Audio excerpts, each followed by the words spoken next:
wat vir my baie uitstaan, is God se onveranderlikheid. En ek dink dis hier waar ons as mense seker een van die grootste probleme het. Ja. Ons wil kom en ons wil daardie karaktereienskap van God kom verander. Ons as mens wil nou God se karakterskap hier kom verander. In die sin van, wanneer ons verwys na die woord, God is onveranderlik in sy woord. Wat gister sonde is vandag sonde, is môre sonde. Ja. Ons kan nie nou kom en nou wil met God kompromie wil aangaan om te sê, Here, weet jy wat, daai onveranderlikheid van jou, daai karaktereienskap nou eintlik bietjie change.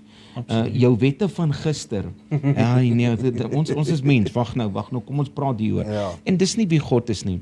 En ons moet dit ook besef. Ja. En wanneer die woord vir ons dan God se onveranderlike karaktereienskap uitwys, moet ek en jy gehoorsaam daar wees. Ek en jy kan nie dit wat sonde was, vandag en môre is, nou môre besluit ons sekere goed is nie sonde nie. Ja. En nou wil ons die woord aanpas of verander om by die mens aan te pas. Dis nie hoe God werk nie. God is nie 'n demokrate God nie. Dit is sy riglyn, hy's autokraties, dis wat jy sal doen. En ons moet dit verander. En die mens moet begin aanpas by daai onveranderlike karaktereienskap van God. En nie net ek en jy nie, maar almal moet uit een mond weer begin praat as liggaam van Christus om te sê, as die woord sê dis verkeerd, dan is dit verkeerd en dit is nie onderhandelbaar nie. Ja. Amen.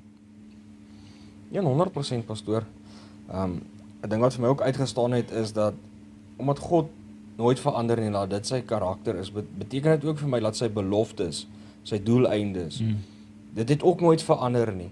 En soos wat pastoor sê, hy is perfek, hy is konstant, hy was gister en tot in alle ewigheid dieselfde, hy is stabiel. Hy is nie soos ons mense wat op en af en het emosies wat nou voel ek goed, nou voel ek sleg, nou gaan ek my beloftes breek of sulke goed. Die God breek nooit sy beloftes nie, en dit is 'n ding wat ek wil bietjie beklemtoon vanaand, is dat God in sy woord, al sy beloftes wat hy in sy woord vir ons gee, staan tot vandag toe nog vas. Ja. En ons kan in hom vertrou en aan daai beloftes vashou, want God sal nooit daai beloftes breek nie, en dit het my laat ook dink om elkeen bietjie te bemoedig en hulle te laat dink, die God wat die dief aan die kruis vergewe het, is dieselfde God wat ons vandag nog aanbid.